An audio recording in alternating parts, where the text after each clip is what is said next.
नमस्कार दोस्तों, आपका स्वागत है हमारे YouTube चैनल पर।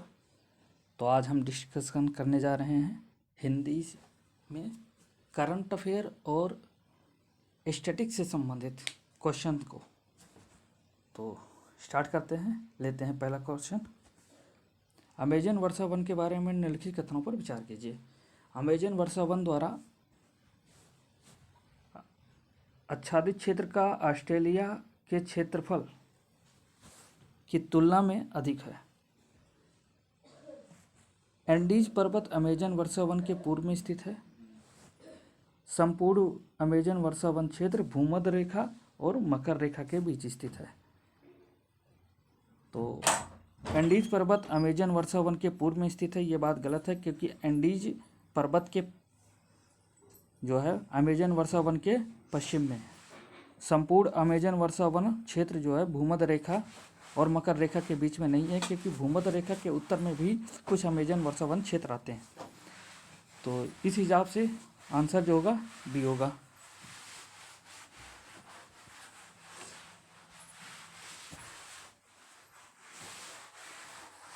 आठ मिलियन वर्ग किलोमीटर का क्षेत्र है अमेजन वर्षा वन, जो ऑस्ट्रेलिया के क्षेत्रफल के तुलना में अधिक है।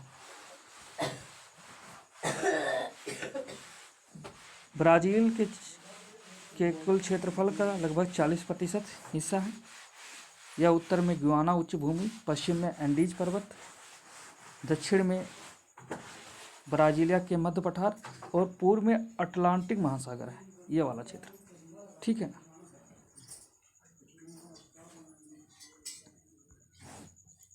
अगला प्रश्न लेते हैं। अमेजन बेसिन निम्नलिखित में से किन देशों में स्थित है? Bolivia, Venezuela, Suriname, French Guiana, Paraguay. तो पैराग्वे तो है नहीं, जैसे हम अगला यहाँ देख सकते हैं, ये वाला हिस्सा पैराग्वे, तो ये अमेजन बेसिन में आता नहीं है। ठीक है, तो पांचवा गलत हो जाएगा। फ्रेंच गुयाना, सूरीनाम, वेनेजुएला और बोलिविया। अभी मैंने दिखाया था आपको कि फ्रेंच गुयाना ये वाला हिस्सा है, तो ये आता है इस क्षेत्र में। तो इस हिसाब से दूसरे का जो आंसर होगा वो बी होगा। अमेजन बेसिन अमेजन नदी और उनकी सहायक नदियों द्वारा अपवाहित क्षेत्र अमेरिका का हिस्सा है। यह Brazil, Bolivia, Peru, Ecuador, Colombia, Venezuela, Guyana और फ्रेंच गुयाना फ्रांस देशों में स्थित है। फ्रेंच गुयाना जो है वो फ्रांस का टेरिटरी। ठीक है।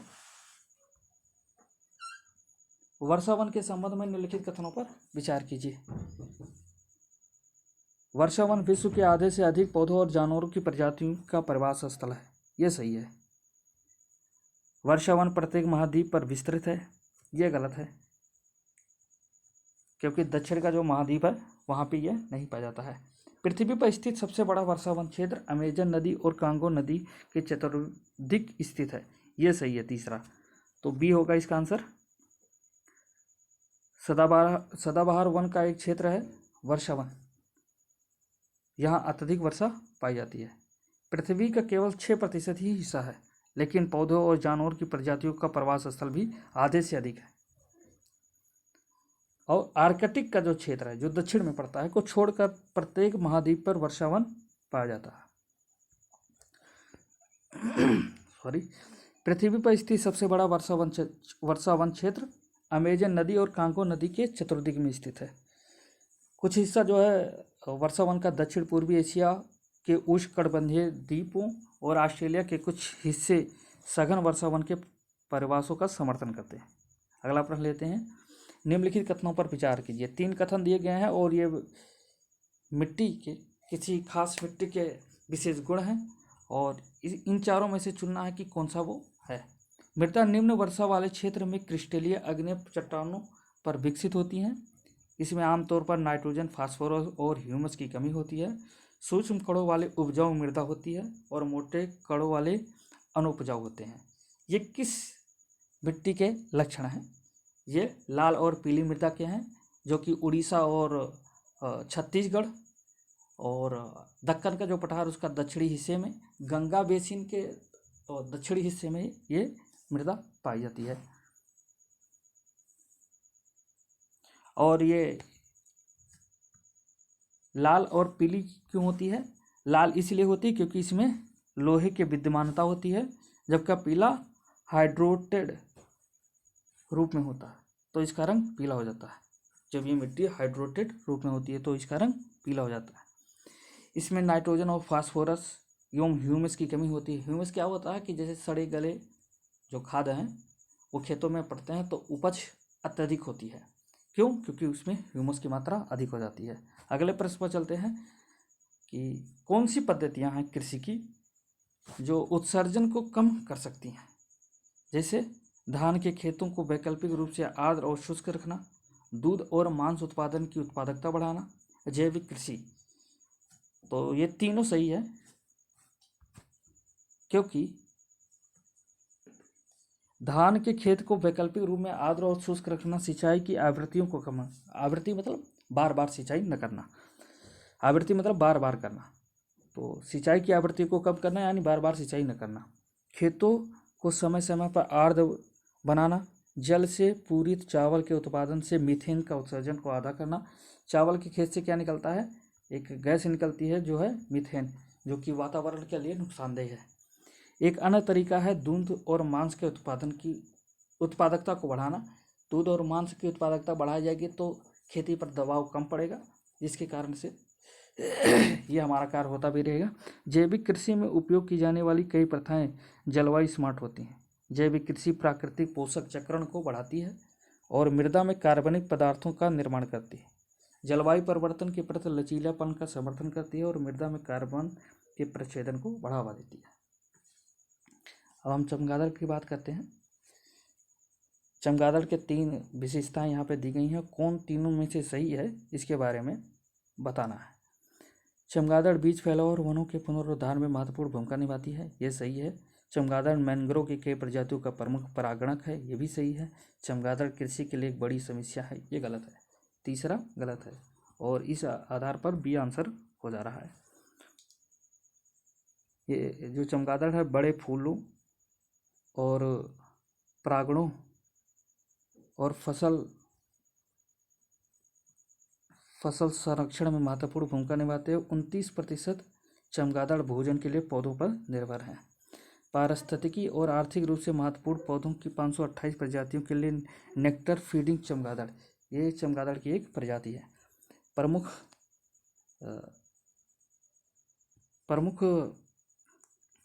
परागणक है वनस्पतिक स्तनधारी होने के कारण। चमगादड़ एक स्तनधारी भी है होने के नाते चमगादड़ पश्चिमी घाट के वर्षावन क्षेत्रों और साथ ही उष्णकटिबंधीय क्षेत्रों में फलदार वृक्षों फलदार वृक्षों के 141 प्रजातियों के लिए प्रमुख परागण करता है। मैंग्रोव की कई प्रजातियों के लिए चमगादड़ जो है परागण हैं, जो तटीय पारिस्थितिक तंत्र और स्थानीय आजीविका के महत्वपूर्ण स्रोत भी हैं। कीटभक्षी चमगादड़, जो चमगादड़ों के लगभग 70% है, निशाचर कीटों और फसलों के कीटों का व्यापक रूप से शिकार करते हैं। चमगादड़ मृदा की उर्वरता और पोषक तत्वों के वितरण में महत्वपूर्ण योगदान देते हैं। वास्तव में चमगादड़ की कई प्रजातियां मच्छर और कीट व्याधियों की आबादी को कम कर मानव स्वास्थ्य में योगदान करते हैं, जो मलेरिया, डेंगू, चिकनगुनिया और को फैलाते हैं। अब दिल्ली में हर साल डेंगू, मलेरिया और चिकनगुनिया से लोग मर रहे हैं, तो एक ये फ़ायदा हो सकता है कि चमगादड़ का वहाँ पर फैलाव करा दे जाए, लेकिन ऐसा संभव नहीं है, नुकसान भी होगा। चलते हैं अगले प्रश्न। CZA केंद्रीय चिड़ियाघर प्राधिकरण निम्नलिखित कथनों पर विचार कीजिए। केंद्रीय चिड़ियाघर प्राधिकरण पर्यावरण संरक्षण अधिनियम 1986 के प्रावधानों के तहत गठित एक वैधानिक प्राधिकरण है। जी गलत है, ये 1972 में स्थापित किया गया था वन्यजीव संरक्षण अधिनियम के तहत। यह वर्ल्ड एसोसिएशन ऑफ जू एंड इकोवेरियम का एक संबद्ध सदस्य है। दूसरा सही है, पहला गलत हो जा रहा है तो इसी पर हमारा आंसर मिल जा रहा है, बी होगा, लेकिन हमें पूरा पढ़ना चाहिए। कभी कभी कन्फ्यूजन के कारण में हम गलतियां कर बैठते हैं, जबकि हमें उस प्रश्न के बारे में पूरी जानकारी होती है। सॉरी। देश के प्रत्येक चिड़ियाघर को संचालन के लिए प्राधिकरण से मान्यता प्राप्त करना आवश्यक है। तीसरा सही है और इस आधार पर हम बी को आंसर लगाते हैं। CZA भारत सरकार के निकाय है जो चिड़ियाघर की निगरानी के लिए जिम्मेदार है और यह वर्ल्ड एसोसिएशन ऑफ जू एंड इकोवेरियम WAZA का एक संबद्ध सदस्य है। अंतर्राष्ट्रीय मानकों के अनुरूप स्थापित करने हेतु चिड़ियाघरों को CZA की स्थापना की गई थी। जैसे मैंने अभी बताया कि वन्यजीव संरक्षण अधिनियम 1972 की धारा 38A के तहत इसकी स्थापना की गई थी। किसकी? CZA की, केंद्रीय चिड़ियाघर प्राधिकरण की। इसके प्राधिकरण की जो स्ट्रक्चर है वो कुछ इस प्रकार है कि एक अध्यक्ष होगा, 10 सदस्य होंगे और एक सदस्य सचिव भी होगा। देश के प्रत्येक चिड़ियाघर को संचालन के लिए प्राधिकरण से मान्यता प्राप्त करना आवश्यक है। वे चिड़ियाघर जो निर्धारित मानकों का और मानदंडों का अनुरूप कार्य नहीं करते हैं तो उन्हें तो मान्यता नहीं दी जाएगी और जो बाद में ऐसा करते हैं तो उनसे मान्यता छीनी भी जा सकती है। अब हम ग्रुप 7 की बात करते हैं। ग्रुप 7 में Canada, France, Germany, Italy, Japan, United kingdom और संयुक्त राज्य अमेरिका से मिलकर बना हुआ समूह है। जी हाँ, ये सही है। G7 के भीतर यूरोपीय संघ का प्रतिनिधित्व तो नहीं है, ये गलत है। और तीसरा, G7 देश शुद्ध वैश्विक संपत्ति का 70% से अधिक का प्रतिनिधित्व करता है। ये भी कुछ अतिशयोक्ति हो रही, 70% कुछ ज़्यादा हो रहा है नहीं। इसका आंसर होगा केवल एक ए। G7 में यूरोपीय संघ का प्रतिनिधित्व एक सदस्य के रूप में भी है, जिसे कभी कभी G8 भी कहा जाता है। लेकिन G8 कहने का एक कारण और भी है। 1999 के आसपास, शायद यही डेट रही होगी, उसके आसपास में रसिया को G7 में शामिल किया गया और तब से G8 कहा जाने लगा। लेकिन 2014-15 में जब क्रीमिया पर रसिया ने आक्रमण किया और हथियाने का प्रयास किया, तब इसमें में से उसको निकाल दिया गया और G8 G7 हो गया। तो ये दो कारण हैं, कभी कभी ग्रुप 8 भी कहा जाता है। बहरहाल आगे चलते हैं। एक अंतर्राष्ट्रीय सरकारी आर्थिक संगठन है जिसमें 7 प्रमुख विकसित देश हैं। कौन कौन से हैं? कनाडा है, फ्रांस है, Germany, Italy, Japan, United kingdom और संयुक्त राज्य अमेरिका।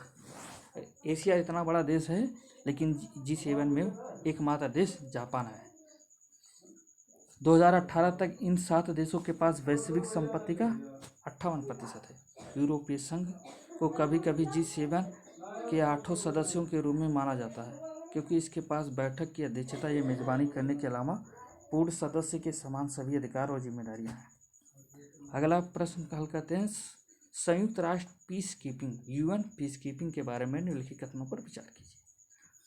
पीस कीपिंग में क्या है कि संघर्ष देशों के अस्थायी शांति बनाए रखने के लिए परिस्थितियों का निर्माण करने में मदद करती है। इसके पहले मिशन के तहत संयुक्त राष्ट्र ट्रूस पर्यावरण संगठन UNTSO की स्थापना की गई थी, जिसने 1948 के अरब इजराइल युद्ध के दौरान युद्ध विराम की निगरानी करने और इसे बनाए रखने का कार्य करती है। पहला और दूसरा सही है। संयुक्त राष्ट्र पीस कीपिंग पूर्ण रूप से बल के उपयोग न करने के सिद्धांत द्वारा निर्देशित है। तीसरा गलत है, तो इस लहजे से सी आंसर हो जाएगा इसका। UN पीस कीपिंग को 1948 में गठित किया गया और इसके पहले मिशन में क्या था कि संयुक्त राष्ट्र पर्यावरण पर्यवेक्षण संगठन की स्थापना की गई थी और जिसने 1948 में अरब इजराइल के युद्ध के दौरान युद्ध विराम की निगरानी करने और इसे बनाए रखने के लिए कार्य किया था। ये अस्थायी शांति बनाए रखने के लिए परिस्थितियों का निर्माण भी करता है। ये बुनियादी 3 सिद्धांत हैं इसके पीस कीपिंग के। पार्टियों की सहमति होनी चाहिए जहाँ दोनों का विवाद है, निष्पक्षता होती है और अधिदेश की आत्मरक्षा और बचाव को छोड़कर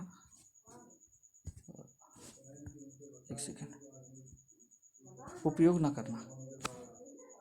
अधिदेश की आत्मरक्षा करो और बचाव को छोड़कर बल का उपयोग न करना है। अगले प्रश्न पर चलते हैं। निम्नलिखित में से कौन सा समुद्री उद्वेलन का वर्णन करता है?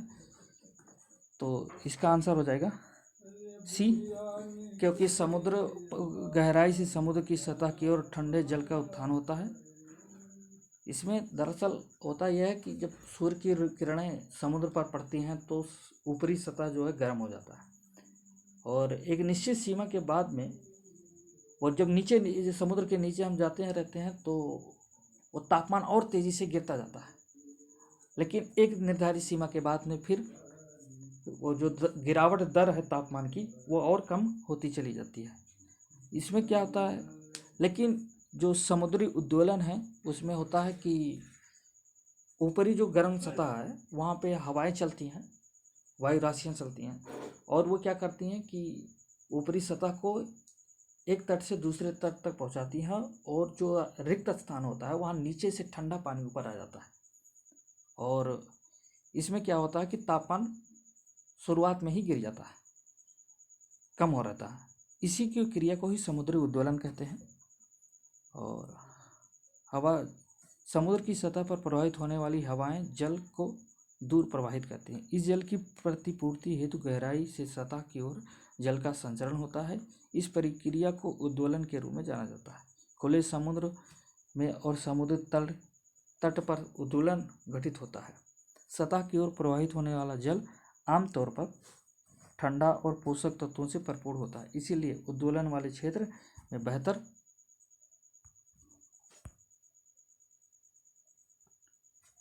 मत्स्य क्षेत्र पाए जाते हैं।